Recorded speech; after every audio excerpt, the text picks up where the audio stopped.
Believe it or not, but I actually understood Cantonese better than Mike Tyson. Yeah, that's how bad he is at actually butchering the English language. But, that's just Mike.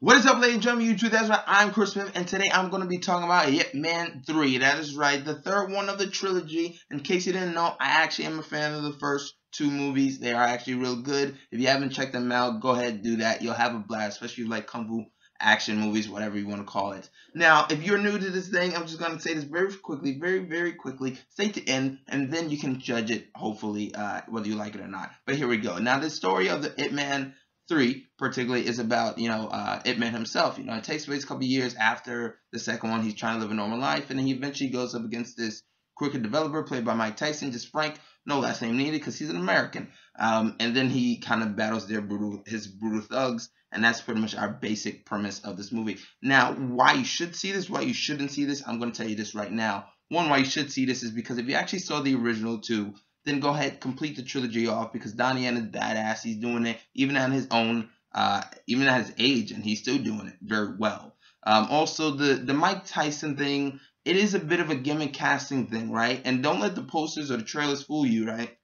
Mike Tyson is not in this very long. Particularly, yes, his fight scene with Donnie Yen is cool and it's fun, but it's nothing that special. The elevator fight scene is cool. The final fight scene is badass and cool. Check those things out when it comes out the 22nd. Also, some other good things is that not only this, but it's not just a typical action movie, right? This thing has character development, and for the most part, all of the Ip Mans pretty much have. And that's what works. Also, the relationship between him and his wife works very well. That they are kind of the centerpiece of this movie, and that works very well for the film. Now, some negatives also could be Mike Tyson speaking Cantonese is atrocious, and it's just like, what the hell is even going on here? Because it just seems embarrassing. Not only that, but yes, the fight scenes are on point, but the fight scenes are also well thought out and well paced.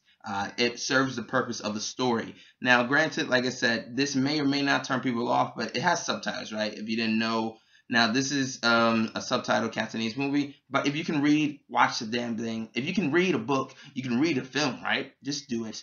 Not only that, but yes, the movie looks beautiful. The score and the music is all on point.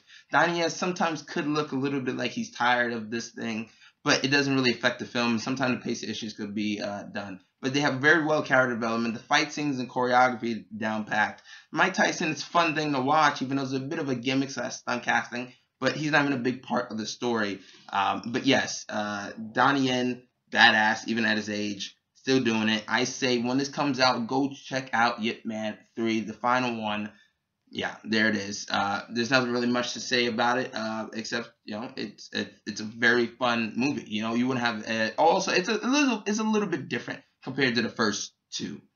Just kind of put that there. It's a little lighthearted a bit, but it ends in a good way, and also just a very minor spoiler. And if you know the history of Ip Man himself, then you kind of already know this. But very minor spoiler in 3, 2, 1. Bruce Lee's in this movie, and it is fun to kind of see Bruce Lee. And also the fight scenes kind of bring a smile to my face because they're very well done and thought out. But yes, that's my review. There's really no negatives at Mike Tyson speaking Cantonese, and maybe they could have worked on some pacings here and here and a bit of character development on certain people. But other than that, the fight scenes, the character development, everything, I'd say pretty much works. If you like the first two, you'll like this one for the most part. But if you haven't seen it, go check out the rest. They're good. That's it. Comment, subscribe, like. Help me out, please. Just subscribe if you enjoyed this review. There it is. Check it out. Signing out.